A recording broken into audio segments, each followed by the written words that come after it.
Hi everyone here and around the world. It's getting close to Halloween, so I thought tonight I would wear some sparkles and celebrate with you in our Earthfiles YouTube channel by sharing first some important news this week, and then open this broadcast to your questions with Ian's good help and Brad holding the 3-minute bell. Part of the fun for me is to try to stay within that 3-minute time limit on answers, but you all know that can be a challenge for me.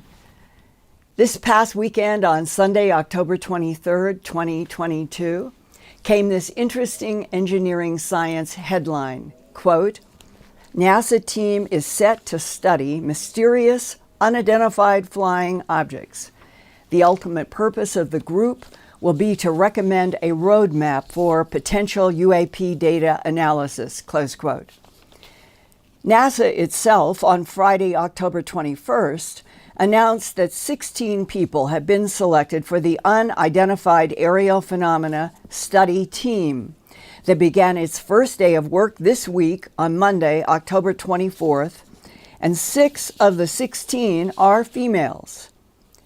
The new team of 16 picked by NASA to study UFO UAPs range in backgrounds from physics, astrophysics and astronomy, to computational and data science, biological oceanography, emerging advanced technologies, space exploration strategies, electronic and computer engineering. 2 are former Federal Aviation Administration executives. 1 is a science journalist, and 1 was an astronaut, Scott Kelly. But it's discouraging that it specifies, quote, the study will focus solely on unclassified data, close quote. It's discouraging because those of us who have been studying the UFO phenomena for decades know that since at least 81 years ago in World War II until now, there have been extraordinary encounters with non-human intelligences. There have been reports by civilian and military pilots in the sky and ranchers and citizens on the ground. Those UFO, UAP, and non-human entity encounters have also included people who describe being taken by non-humans into an alien spacecraft. And then there are the bloodless, trackless animal mutilations, where ranchers and law enforcement have even seen beams of light come out of UFOs in the night sky. Those light beams either surround an animal and raise it into the hovering UFO, or lower an animal in the light beam to the ground. Both of those actions have been seen by ranchers and a few law enforcement. If all the phenomena associated with round or wedge-shaped or cylindrical or triangular or tic-tac-shaped UFOs are not studied, then isn't the new NASA UFO UAP study team more political window dressing? This headline, Roswell Army Airfield Captures Flying Saucer on Ranch in Roswell Region. It's dated July 8th, 1947, and that was 75 years ago. Only 2 months later, on September 18th, 1947, the Central Intelligence Agency of the United States was created by President Harry S. Truman and worked with his majestic 12 group of advisors to understand the flying saucer UFO phenomena that World War II pilots reported as Foo Fighters that could appear and disappear, travel rapidly and stop still in midair, technologies that humanity did not have, and our government knew that then and now. And sightings of UFO, UAP phenomena seem to even be increasing. Here's an October 21st, 2022 headline from Illinois, quote, more than 4,100 Illinoisans claimed to see UFOs in this past year of 2021, including round red glowing lights, long green rectangular objects, and a strange three-pointed starfish craft with fiery light underneath it. Many UFO UAP sightings are around the water of the Great Lakes, and around the world UFOs are often seen over oceans, lakes, and seas, and diving into and out of the water. Here are a few excerpts from recent emails that I have received from some Earthfiles YouTube channel viewers. Summer, 1986, Westpac, Western Pacific. Location, Indian Ocean. Action, solo operation at sea. Weather conditions, clear skies, calm seas with some 2-foot wind waves. Visibility was out to the nominal horizon, approximately 7 nautical miles or 8 miles. Time, 2:30 a.m. A radio call came over the one main circuit from CIC, the Combat Information Center. They sounded confused, unsure of what they were saying. They reported seeing something on radar. They said the contacts were there and then not there. Another call came out from the lookouts outside and above the main bridge next to the signalman's shack. They were clearly shaken and uncertain on what they were seeing. I asked them to calm down and speak clearly. They reported lights of multiple colors appearing and disappearing in an erratic fashion. I looked at the radar repeater, and I saw some contacts for a quick moment, but then they were gone. The lights kept popping in and out. I counted 12 to 15 lights appearing in red, green, yellow, blue, and orange in colors. I remember the officer of the deck giving me a bewildered look and saying something like, "Well, who the hell is that?" And here is Rebecca about her military husband's UFO sighting. Quote, "When my husband was in the Army, he was running a range and they had to call ceasefire because it had looked like someone drove onto the range and turned their lights on. As soon as the Army First Sergeant started running down range, the lights went straight up into the sky and flew off. A report was written," close quote. And here is an email from Robin about UFOs over a lab. Quote, "I have seen UFOs over the Lawrence Livermore lab in California. When I got to work, 2 other coworkers asked if I had seen them, so I wasn't the only one. I agree that there is an intelligence or consciousness that knows they are being detected. It made me curious and also kind of anxious. I've also seen 3 of the disc-shaped vehicles over Lake Tahoe cloaked like long, thin clouds," close quote. Camouflaging like clouds and invisibility popping in and out are 2 characteristics of the UFO UAP phenomena that separate them from human-made technologies. And the list is now much longer, including Lou Elizondo's long list of observables. And the fact that it has been going on and being reported not just since World War II, but going back centuries, the same kind of phenomena, separates it from any human-made technology. And now I would like to hear from you all about what high strangeness you have encountered. And so let's go to Ian. Hi, Linda. Yeah. Okay, Linda, we've got some questions and comments lined up here for you. So here we go with the first question. Transgressive Chemist says, the question is, what about the business magnesium that makes it anti-gravitic? What did her physicist mean when they said it's used as a skin on crafts? Well, we're talking about the bismuth, magnesium, zinc, right? The layered material. That's what the question is about, I think. And if it is my understanding from a physicist in 2014 at a conference that I have discussed in the past here at the Earthfiles YouTube channel, that the material that came to Art Bell and then me, because Art asked me to do the investigation on it, the first batch was almost pure aluminum. I went to Alcoa and they confirmed that it was nearly pure aluminum that they didn't work in. And then the next batch of material that came was identified at a university where we did a lot of investigation on the material as being 1 to 4 microns of pure black bismuth, alternating like a torte cake with 100 to 200 microns of a 97.6% magnesium and 2.4% zinc.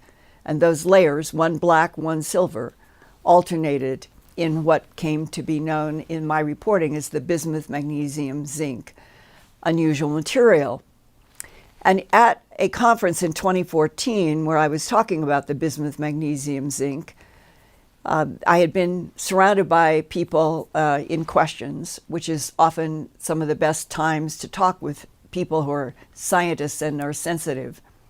And this physicist walked up to me and explained that he knew quite a bit about the bismuth magnesium zinc because he had allegedly worked with it in the 1970s at the Area 51 S4 lab, and was explaining what they had found and wanted me to know that the aluminum and the bismuth magnesium zinc were like skins.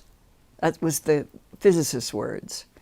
And that the pure aluminum that also had to have iridium atoms placed intelligently in it was an inner skin on the craft, and the outer skin was the bismuth magnesium zinc layered material. And that in between were all kinds of advanced computer wiring is just a human word, that there was an interface between these two skins, and that depending upon the mode of how they were being related to each other, the craft would either neutralize gravity or not, depending upon what was happening between those two skins. So that is sort of a very brief summary of a very complex subject about the my understanding, at least in general, of that material that was sent to us with skins to operate in and out of neutralizing gravity. I almost made it. Well done, Linda. Linda, Lee Grass says, do you have any evidence that points to the ETs, or at least some ETs, not wanting disclosure? Could the ETs be preventing humans from knowing the truth? That question comes up a great deal when we did the Earthfiles YouTube with Haim Eshed in Israel and his new book, a man who was made the satellite world for Israel. He said in his epilogue in that book that it wasn't humans that were controlling when the extraterrestrial civilizations would be introduced. It was the extraterrestrials, and that they did not feel that humans were ready. And I've heard that argument by many people. But to me, there's something bigger and more fundamental. If all humanity, if all Homo sapiens sapien is, quote unquote, these extraterrestrial biological entities manipulated DNA and already evolving primates to create Homo sapien, that means Homo sapien, you, me, humans on Earth, are a genetic experiment by one or more advanced extraterrestrial civilizations. It doesn't bother me to learn that. It seems like that should be fundamentally something that all humans should know. But what goes along with that sentence is which extraterrestrial civilization or civilizations are the genetic manipulators? Do they have positive vested interests in the evolution of humans on Earth, or negative? You could make something and not like it and want it destroyed to replace it with something else. That would be negative interest. I'm assuming from what I have learned over the last few years from a variety of whistleblowers that there are extraterrestrial civilizations that have a vested interest in seeing humanity get stronger and evolve. And I have shared with you in earlier programs this year more material about the tall whites and the Nordics that have been at least defined for me by more than one source. It's been backed up by at least one other strongly, that the tall whites and the Nordics definitely have a vested interest in trying to see humanity evolve past the horrendous number of problems that we have now. And yet, at the same time, we have heard that there are the trontoloid insects that want Earth and they want us gone, that there are mixtures of motives, and that's why it seems to me you, I, every human on the earth deserve the truth no matter what. And I hope 2023 is at least going to be we're not alone in this universe. Well, I'm getting closer to staying within 3 minutes. Well done, Linda. You're still getting up to date with it and putting a lot of information out there. Thank you. I've got a question, though, from Hannah. She says she wants to know where aliens first come from. It's Hannah, your granddaughter. Hannah Mead. Oh, hi, Hannah. I love you. She is my brilliant, beautiful 8-year-old granddaughter in Philadelphia. She is a diamond of humanity on this planet. I love you, I love you, I love you. Now, Ian, just repeat repeat it one more time because I was so excited she was here. I just want to make sure I get it right. Yeah, okay. Hannah wants to know where aliens first come from. Okay. That is a profound question from my profound 8-year-old granddaughter. And I think that what came to my mind first was reading David Bohm and interviewing Roger Penrose, in which both of them talk about, and you can see that they have patterns and math in their mind's eye, that we are in a universe that has really no beginning and no ending because it is part of an infinite cycle of repeating cycles in time. And I'm taking their work and trying to put it into a sentence or two. But in that context, if you could imagine that, as Roger Penrose said, there is no singularity. It is the collapse of the eons in the previous universe that forms the ongoing beginning of the universe we're in, and it keeps going on. So in a way, dear Hannah, either we've all been part of the fabric of the cosmos in terms of potentials, matter manifesting out of energy systems, and into what forms, solid or biological, crystal.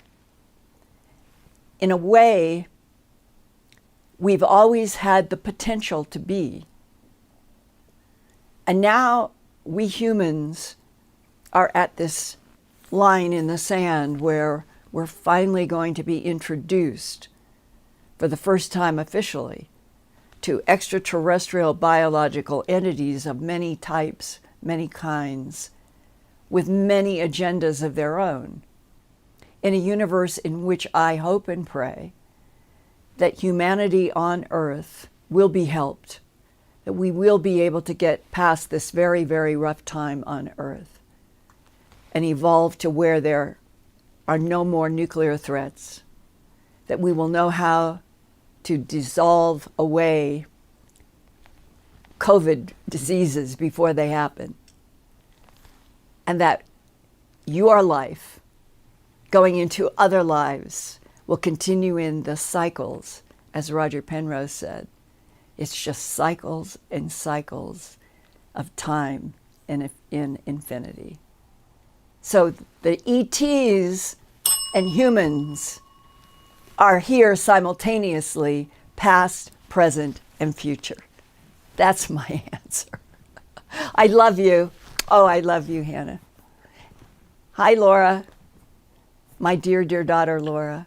John, if you're there, Johnny is the father, the husband of Laura, and they have cats and dog, and they're wonderful. I love you guys. What have we got next, Ian?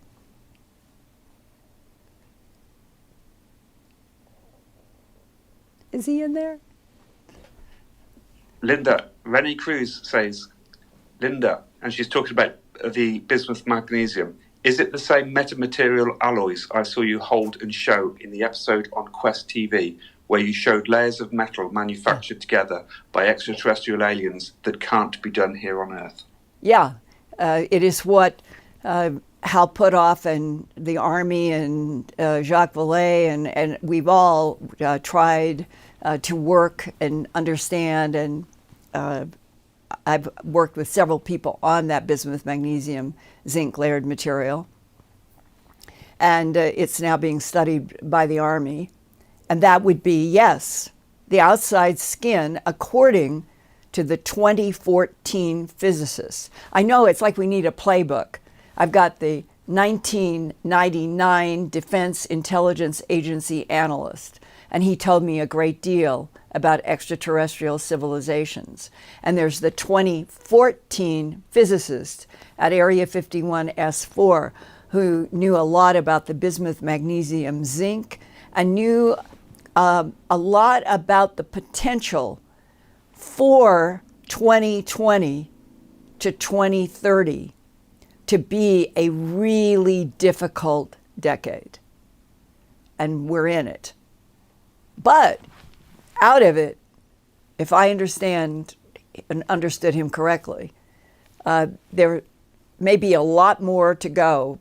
But if the Tall Whites and the Nordics have a vested interest in seeing humanity survive and evolve with our very strong souls in the bigger box of what this whole huge cosmos might be about in the first place, not the matter worlds as much as the, we'll call it the soul recycling, we will reach a point in 2030 and beyond. We will probably have humans on Mars, and hopefully we're going to have the straightforward opening that we not only are becoming 2 planets in this solar system, but that we already have gone with Tall Whites and Nordics in their craft out to 28 different solar systems, that they have shown us or told us that there are 168 civilizations at this end of the Milky Way galaxy. And in the arm, we're in a smallish kind of arm of the huge Milky Way galaxy. And I've been told at least that this is a fact, and I would love to be able to prove, like all of us would, which is why getting the announcement with a lot of information that we're not alone in this universe. Let's understand what our government knows about other civilizations, good, bad, or indifferent, friendly, neutral, hostile. Let's all learn this together. And so that is part of the evolution of some of the people who have come to me at different points. It also includes the Marine who approached me at a conference all the way back to 2017. And that was about Antarctica and the alien secrets beneath the ice that I did the documentary about. All right, this is fun. I'm almost making the 3 minutes. I've got a question here from Edda Bergstaller. Says, best wishes and greetings from Vienna in Austria. Here's the question. On the reptilian case, Jim Mars and you, were there any further investigations about, one, a father who turned into a reptilian in front of his daughter, and also there's a second part to this question, a man converted into a reptilian in the midst of his friends, and he never spoke again with his friends? That first half, I still as you asked the question, the movie came into my mind. I'm at a desk in Philadelphia in my house there, and the phone rang, and it was Jim Mars. Jim and I were the best of friends and true collaborators, and he said, Linda, listen to what I'm going to tell you, and then I want you to take this call from this woman I have just interviewed. And Jim gave me a brief intro, and then I got to talk with the eyewitness. And here's the story. From Jim Mars, we'll say the experiencer, and I'm in they're in Texas, in Dallas area, and I'm in Philadelphia. And Jim gave me the first follow through, and why it was important that I listen, because it fit into the category of something that he and I had kicked around. Could it be possible? Did it happen during the Vietnam War? There were reports of people seeing what looked like a human being shapeshift into standing up alligators, standing up lizards, something that was reptilian. And Jim and I had many discussions about that. And that's the context for his excitement in calling me. And now Jim hands the phone over to the daughter of the Dallas businessman. And this is, now I'm going to tell you what she told me. She had a lunch date with her dad, and he was a corporate head of a large company. It's in Dallas. They're in a high office building looking out into downtown Dallas. And she had walked in to see that her father was on the phone.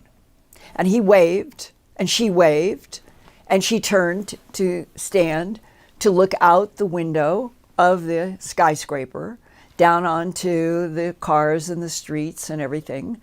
And she could hear her dad talking behind her.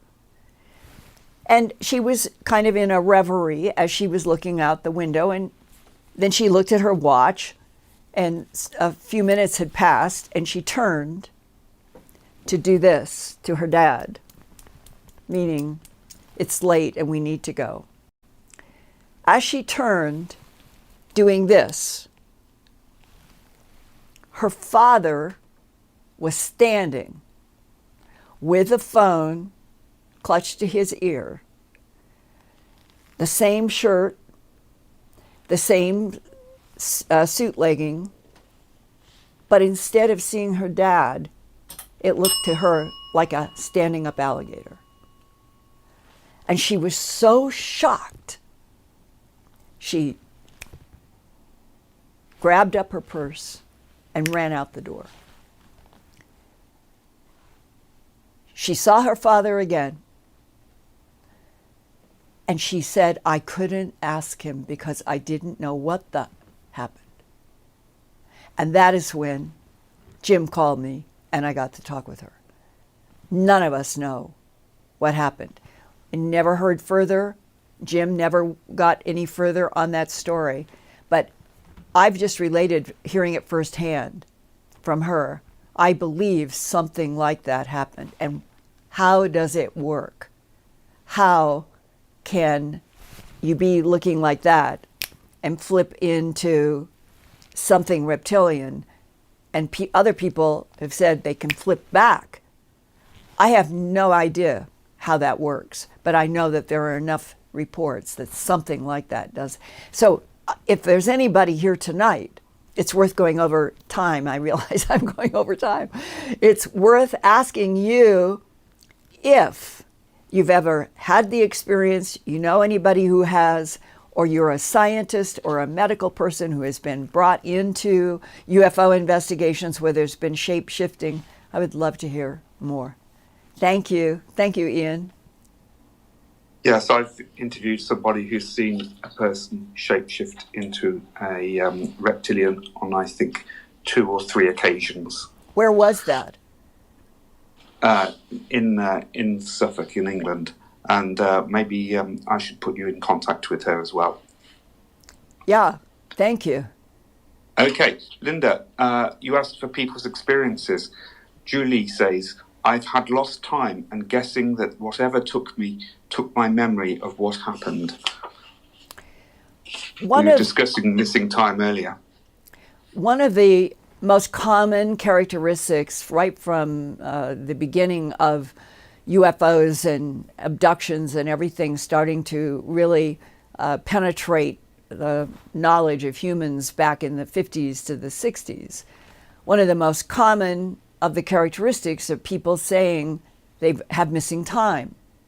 Bud Hopkins, who did his investigations in the 70s, the late 70s, and his book, Missing Time, came out at approximately the same time that my documentary, A Strange Harvest, about animal mutilations was first broadcast, which was May 25th, 1980.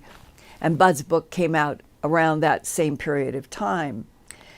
And he and I would be invited to speak at a lot of conferences. Like I am doing animal mutilations, he's doing the human abduction, and we would end up talking a great deal about these characteristics of what was happening and missing time. What were the various facets of reports about missing time? Some people would be driving a car.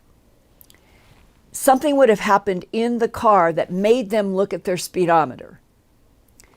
And for some reason that is not clear, when their missing time was coming back into the matter world from wherever they had been, the first thing that they're looking at is the speedometer that they were just looking at, but it's looking at and seeing the speedometer dissolving as if it was cross dissolve with something. And that making them really pay attention to what is happening. And then they look at the clock, and it was 10 p.m. and now it's midnight, 2 hours. And the one constant is the speedometer needle that looks so weird. And then that's what they start out by telling me, Bud, somebody who might be doing hypnosis. I remember that the speedometer needle went blurry, and then I saw in the clock 2 hours were missing. Okay, so that's kind of one of the aspects. Another is where the person may be totally conscious, tracking just like we're in the consciousness now, but they're paralyzed. They wake up paralyzed, something gets them out of bed, and in their nightgown or what they are moving through across the room, they become aware that they're going through the walls or the ceiling or some matter, and they are mentally, they're observing, but they can't speak, they can't do anything, they're paralyzed. And the next thing they know is it's sunny, they're waking up, they have this memory, and they can't understand what has happened because the clock, the hours are so beyond where they were when this occurred. And missing time can also be what appears to be mixing, matching past, future, future, past, holding in another future time, and then being inserted within seconds of the abduction in this matter world. And those are how complex it all is. All right. And this is hard to cram into 3 minutes. I'm trying the best I can. Well, there's another experiencer here. The Catalyst says, December 31st, 2000, my friend Paulie and I lost 18 hours. We started out at 10 a.m., found our way back to his truck by 4 a.m., January 1st, 2001, at 4 a.m. What felt like 2 hours maximum actually was 18 hours later. And did they confirmed or knew or agreed about 18 hours because why? Well, there's a limit, obviously, to what they can say in the chat, but the Catalyst, please please contact us directly at Earthfiles or post more information in the chat and we'll relay it back to Linda. But a thing about this, Linda, I wanted to say is a lot of people report experiences happening around December the 31st. Have you noticed that? I have. I would argue that I've noticed this this week. I've been working on several different projects, and I've been having to concentrate and make sure that my time and dates are correct. And it is amazing how many famous cases, either pilots like Japan Airline in November 17th of 1986, November. It comes up in more cases than you would think just idly. And if it's not a lot of Novembers, it's Octobers. I had not really noticed that before, but it's been because I've been concentrating on a tremendous amount of material and having to concentrate on dates and times and realizing largely famous cases a lot in November and October. Why would there be cycles in time for these kinds of events? I don't have any answer, but I think that there are cycles in the larger extraterrestrial other intelligences interaction with Earth and this solar system. There are cycles, there are grids that are applied through their technology to our planet, to our moon, to Ganymede, to Enceladus, and on and on. In other words, the ETs, from everything I've learned, always approach everything with grids and mathematical, like that a planet is analyzed as it's approached in terms of a grid that is very meaningful to the non-humans. And when that is applied, they know every single large cavern inside of a planet, or there's none, or they know how much seismic activity, volcanic activity, the basins underneath water. They are using grids and analyses that would probably just go like that, whether we could understand what they're doing. And that probably might explain some of the repeated cycles, one of which I'll just take really quick. Mutilations. One of the things I began to understand when I was doing A Strange Harvest. There would be a pasture, a hill pasture, some field where animals would be moved around by the ranchers on a regular basis and have been doing this for years. Suddenly they start having animal mutilations, and for reasons unknown, the animal mutilations repeat on the same hill pasture, in the same creek, the same something. There's a repetition. When they take and don't put any animals into those areas, they didn't have mutilations. That happened more than once. Did I actually make one? Or was that a second ring? Congratulations. That's for sure. Linda, I've got some cattle mutilation questions lined up for you. I think it's a good time to introduce these now. Okay, Linda, why does their gravity beam have light? Why does a gravity being have light? A gravity beam, the beam that presumably lifts the animal. Why does it have light? Why is the cow lifted in light? Yeah, I hadn't applied the name gravity beam, but I can see why people would do. Why would the gravity beam glow light? Is that what the question is? Yes. Why? I'll just go back to the actual question itself. It's Shred Flintstone says, wonder why their gravity beam has light. I think it's because it's a technology we know nothing about. Or if we do, it's not being applied clearly on the Earth.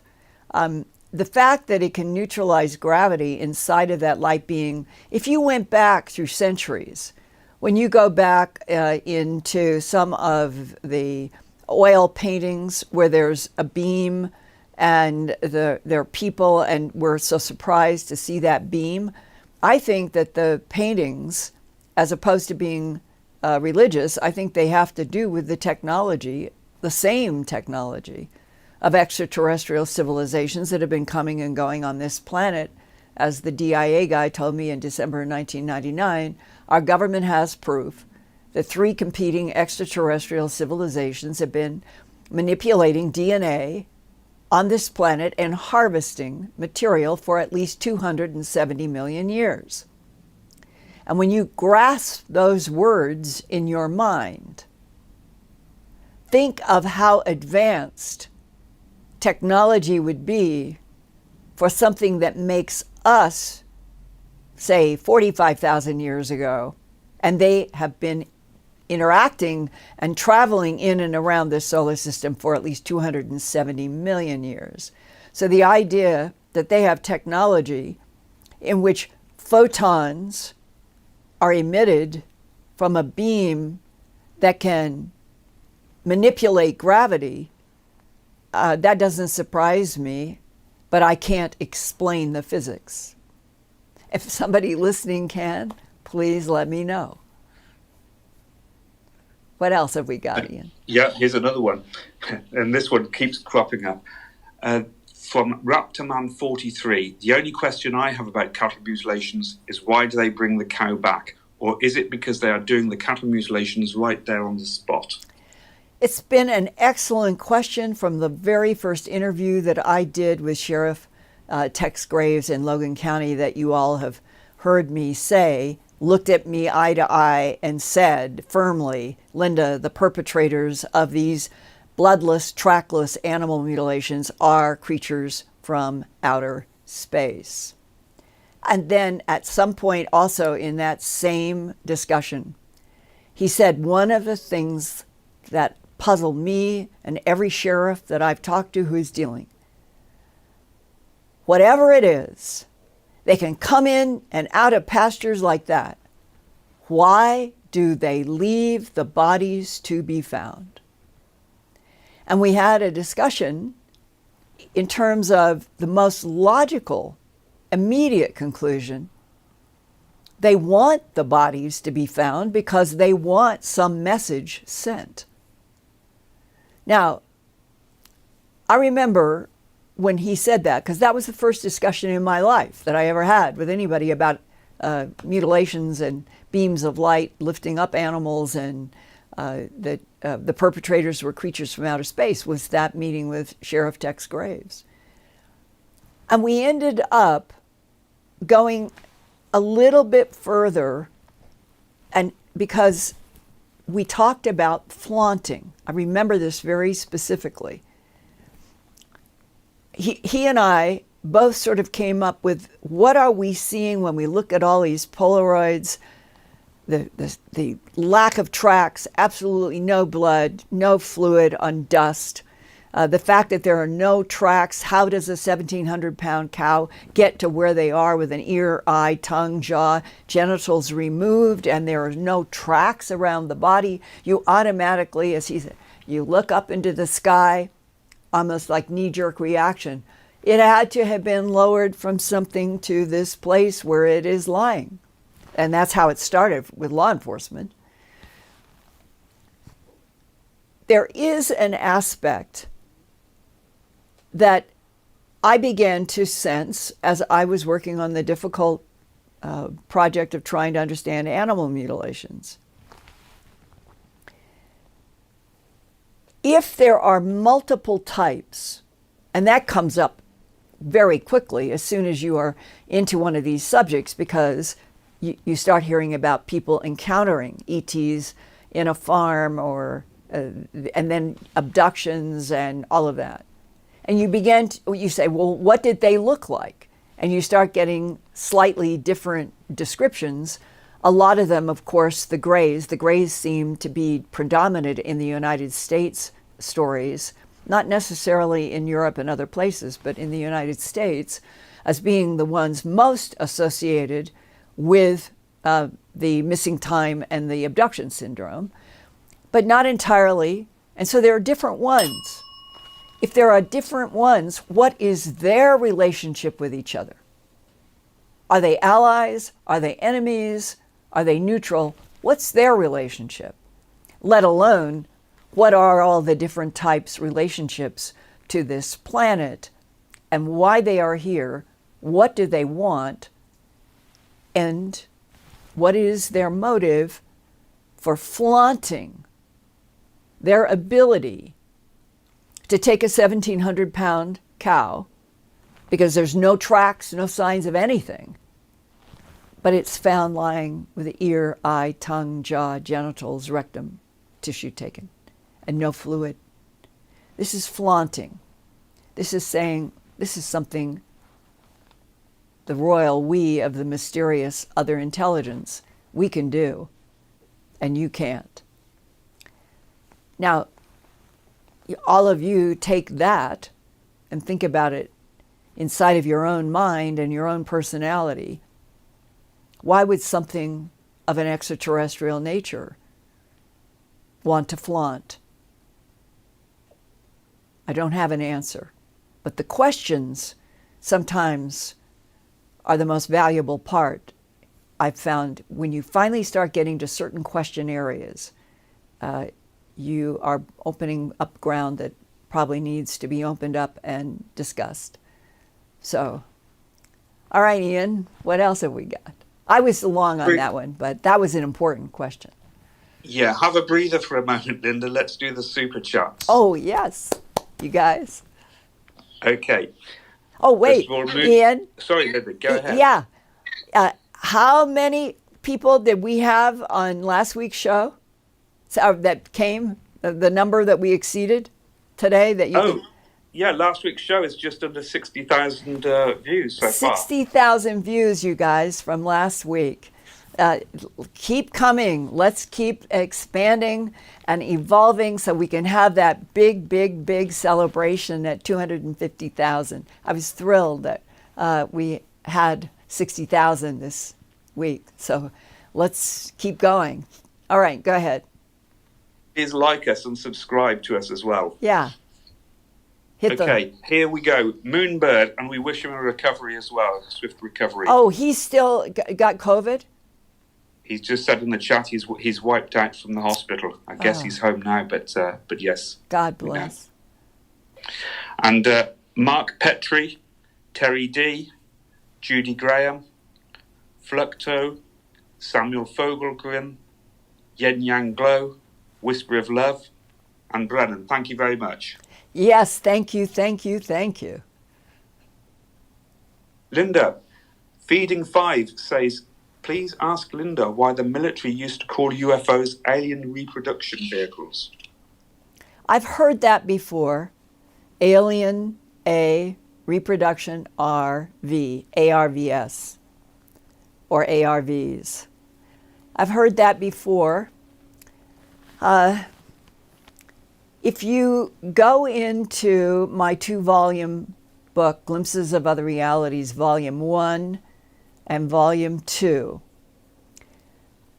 it is the most material that I'm aware of, actually, in the world, in which there are illustrations by people in the abduction syndrome having to do with what they themselves call resurrection technology. The tube technology in which there can be cloned beings, ETs, mixed humans, all kinds of things. And in Glimpses Volume 2, it starts in Volume 1, but it gets really deep in Glimpses Volume 2. And if you tried to sum up everything that I was exposed to from 1979 animal mutilations to 1989 when Glimpses Volume 2 came out 10 years later. Or no, 79 to 89, it was Volume 1, and then after that, Glimpses Volume 2 came out. It would be that there is a need by the extraterrestrials to have a variety of bodies, human bodies, cloned, as well as some of their own bodies cloned.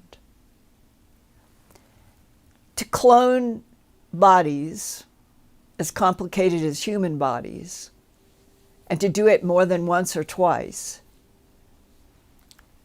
what could the reason be? And again, this is a question that needs to be posed, and it needs to be investigated, and it needs to be understood, but I don't know anybody who really, in the civilian population, who actually has any answer to that. But it is getting into all the material that is in Glimpses of Other Realities, Volume 2, High Strangeness. As many of you as possible, I hope, will get that book at least, because I think that the material and the illustrations in Glimpses Volume 2 could end up being quite relevant to what else we begin to learn as we move, I hope, finally into the truth that we're not alone in this universe, and we're going, I hope, to be introduced at least to another civilization that might be a few light years away, and that we will break into this whole new dawn era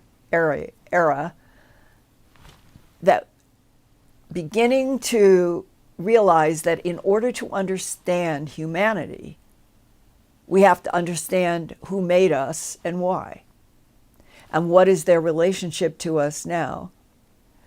And does that lead directly to the question, why do the Nordics and the tall whites have a vested interest in protecting and helping humanity?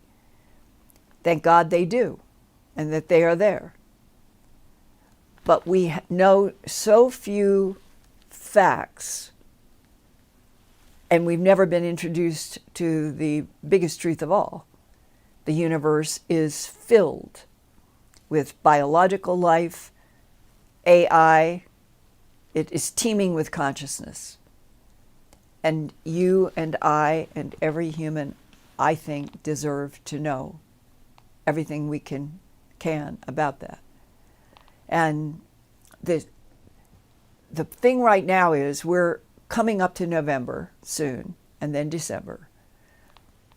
And I'm not the only person, I have learned just this past weekend, I am not the only person who has been told by someone in military and another person in aerospace that there is a hoped-for plan that in April of 2023, only a few months from now, that there will be an announcement using the Webb Space Telescope, that it will involve the TRAPPIST-1 solar system, possibly the fourth planet in that system, and that we will get an announcement that there is a biological signature that has been confirmed through Webb that could only relate to biological life, and that is how we will be introduced.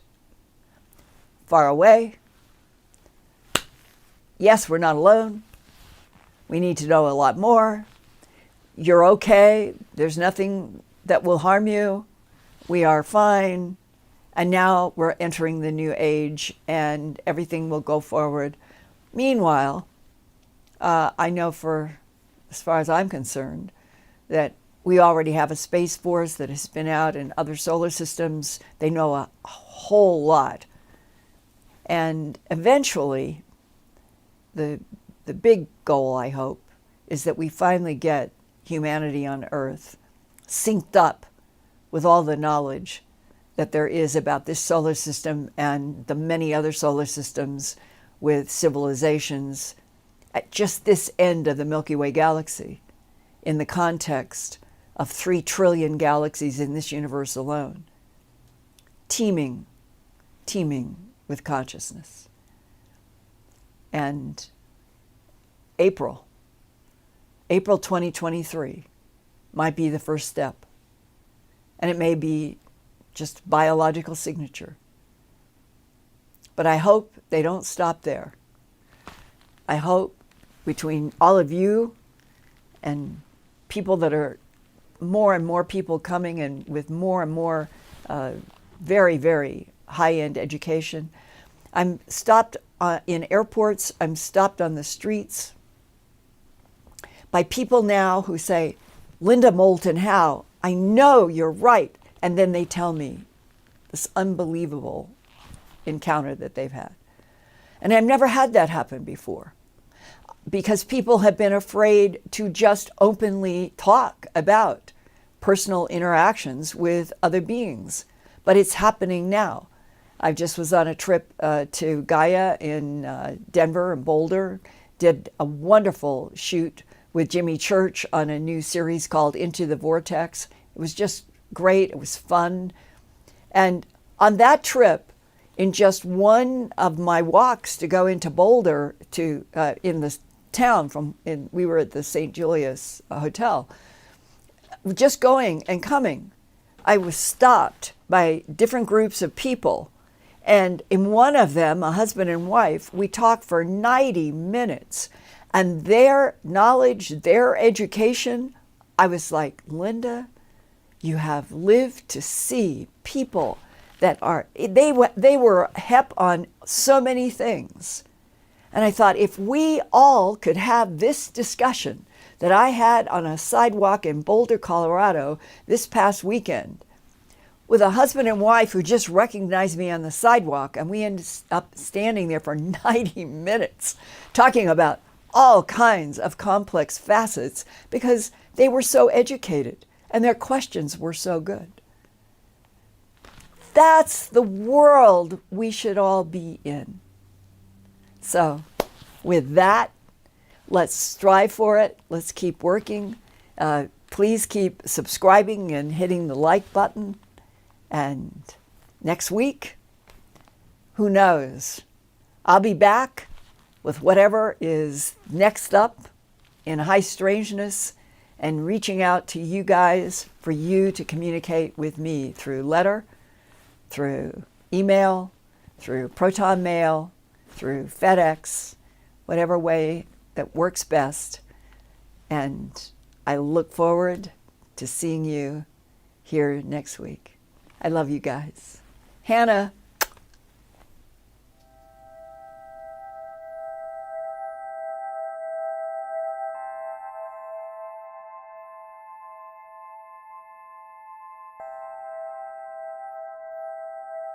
Turn on closed captions for YouTube videos by clicking the white CC button on the lower right. The default language for Linda's videos is English. If you would like to see the captions in another language, click on the white Settings button next to the CC button. Select Subtitles CC, and then select Auto Translate. Select a language, and the captions will now appear in that language. Sort of gone through, and they will hold their heads. I never had a cat do that before. And they'll pull against the comb, helping me get out snarls. And I think it's the best they've ever been.